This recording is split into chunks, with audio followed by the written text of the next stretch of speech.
Wardy, we've just finished week 3 of pre-season training. Talk us through the progress made so far. Yeah, look, first and foremost, it's been good to get the boys back in. Some guys have had a longer break than others, so first 3 weeks has just been a little bit about getting the ball back in hand, getting the guys moving well, seeing where they're at, and then obviously starting to evolve how we want to play this year. Certainly a lot of focus on probably the attacking side of our game, and something that we like to be known as a team that entertains and plays some really good rugby. And a few of those areas we felt maybe we went away from last year, so looking forward to developing that area this pre-season. There's been a lot of excitement around the new signings for the club. They're starting to arrive over these past few weeks. Can you talk us through what you're looking to see from these players?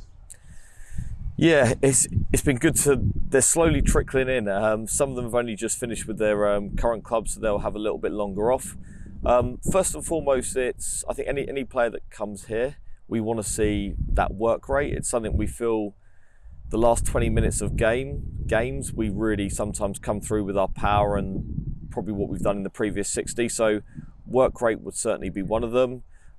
Probably that first 2 weeks they have to adjust to our pitch and probably the way we train. So our performance team really manage that quite nicely.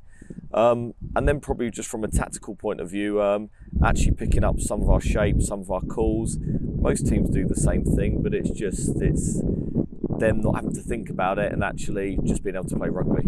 The championship fixtures were released this week, a blockbuster season ahead. What excites you about the schedule?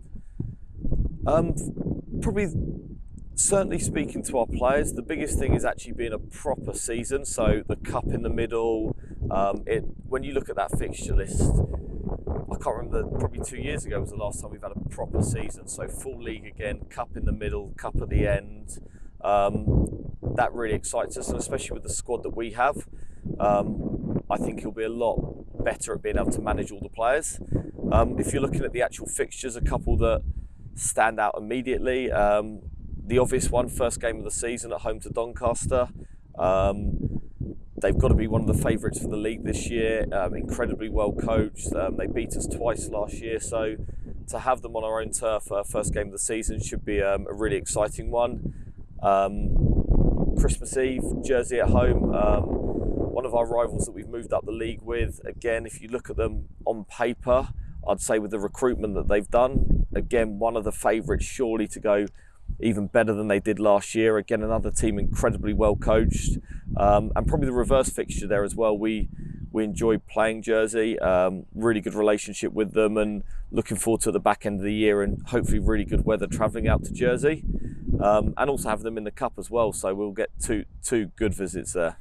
And just before the league season begins, we embark on 4 matches in our pre-season: Barrett's, Roslyn Park, Richmond and Zebra. What is the plan for these matches? Yeah, generally pre-season games are about getting some flow. You train all pre-season against players that probably know our own calls, and they start to get used to how we want to play. And we end up defending against our style of rugby and training. So just really getting some minutes in the guys, getting them back used to the contacts. How good's our pre-season been? Are we where we need to be, or do we need to adjust? And different guys will get various amounts of minutes based on what's needed really to set us up for the start of the season. And obviously, finally, winning the league last season, but not gaining the ultimate promotion. Can you talk us through how we're approaching this season ahead, the response, and your message to the supporters? Yeah, look, it's one as a group that we've had to address. Obviously, huge disappointment that we're not preparing for life in the Premiership this year. I guess sometimes as a club, we've been on this journey now for 18, 20 years to get to where we are. So if we have to wait a little bit longer, then so be it. I know in terms of what the club's doing, they're doing everything within their powers to push on with the stadium plans, within the working closely with various people to make sure that there are changes made to this process. I also think we're extremely proud and privileged to be part of the championship as well. It's not just about us. We've got a massively competitive league. Nobody's ever won the championship 2 years in a row. So it's a great opportunity for us to break some new ground there as well. And again, based on how tough it was last year and looking at the recruitment of some of the teams, it's going to be even tougher this year. So we're very much enthused after going through a process now of where we want to be, more determined than ever. And as I say, all I can say is that there's lots of stuff happening behind the scenes that I'm very confident that we're going to be in a good position this season. Well, we look forward to the pre-season matches and the big season ahead. Thanks for your time, Woody. Cheers, Tom.